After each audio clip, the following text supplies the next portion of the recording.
Hello YouTube, this is Darch Silver Amass. Well, when I woke up this morning, the old lady said, you know what, I got a lot of stuff to do. You and Oscar need to leave for a little while. I said, okay, so what do we do? Well, Oscar came up with the wonderful idea, said, Dad, let's go to the coin store. Right, Oscar? You got to talk, they got to hear you. Right, Oscar? Yes. Okay, great. So we went to the coin store, and me and Oscar are always looking for a good excuse to go to the coin store. Well, as you can see, today I purchased this 1883 cc Morgan dollar. And I did pay less than the price that's on the thing, and there goes the 2 C's. That means Carson City. Oscar, show them what you got out of the treasure box. I picked up this one and this one. Oh, which one is your favorite one? The beach coin. The beach coin? Why do you call it the beach coin? Because that's my favorite coin. That's your favorite coin? So are you happy with the treasure that you got today? Yeah. All right. Thank you for showing us, Oscar. Yeah. We also bought this 1882 Morgan. They call it a coal, which I agree it probably is, but for $20, I'll buy it every day. Also bought a roll of Mercury dimes. Mercury dimes are my favorite. It is my goal to get about $250 face value of silver dimes. I prefer Mercury dimes, and they had Mercury dimes today, so I bought them. I'm approaching the $100 face value mark now. It's my goal to have $250 in dimes, face value in dimes by the end of the year. So I'm really going to have to pick up on buying these frequently. So anyway, I'll keep y'all posted on that. The title of this, well, before I get into the title of the video, I just wanted to remark that I think it's important to, if y'all have a local coin store, mine just so happens to be very close to where I live, and I've gone there a lot, and I think it's so important to develop a relationship with the owners if and when possible. Especially if they're good, honest folks. Oh, mamacita. Anyway, she was a good investment too. I got her a good deal of the. Never mind.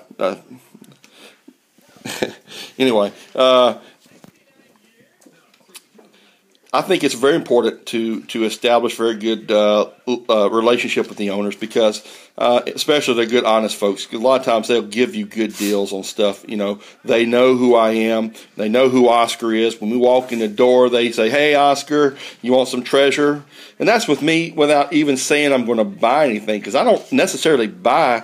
Now, most of the time I do buy, but a lot of times I go in there just to see what they have, and but they just have that little box ready, and he gets to get his coins out. And for instance, it says $75 for this coin. I paid much less than that, because a lot of times when you develop relationships with the owners of the store, they'll give you a good deal, and they have. So I think that's very important for us as stackers to do, whether you're buying numismatic, bullion, or both. All right, so anyway, the title of this video is not Doom and Gloom, but Doom and Bloom. And let me explain that. You know, I've often been told, if you want to be broke, then do what the majority of everyone else does, right? I'm sure y'all have heard that before.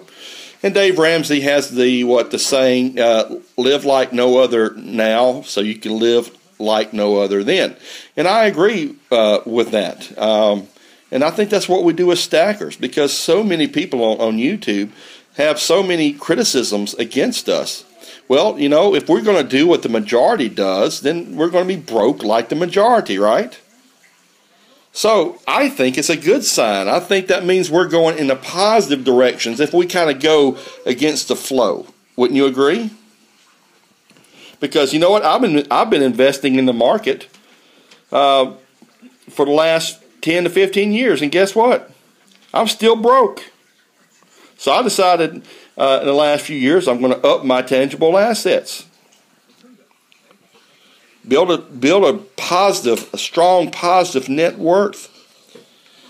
So, Raw Dog made a video that I watched where he says that you silver stackers, you guys, y'all just stack and invest in fear. Duh. Yeah. Ain't that what investing is for the middle class mainly? Ain't that why we invest?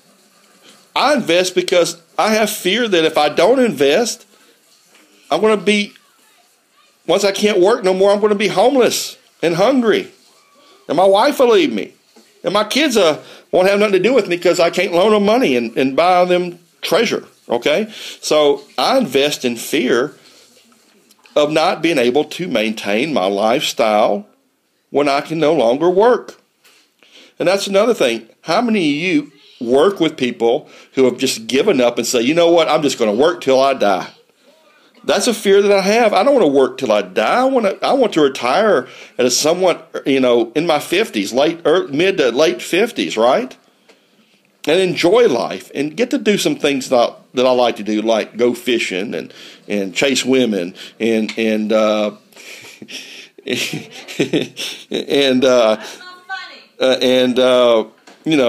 travel the world, not travel all the way around the world, but we have family in South America to go see them and hang out with them, invest in some type of business. I don't want to be working at McDonald's when I'm in my 70s. I don't want to be working at Walmart opening doors for anyone at 70.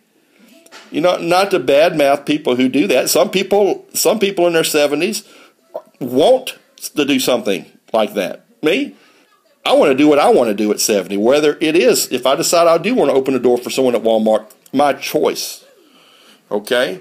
But it's my fear to not be able to always be, not always, I'm not broke now necessarily, but to be broke in my older years and not be able to afford the basics like food and housing and things like that, Working in the industry that I work, I see that a lot.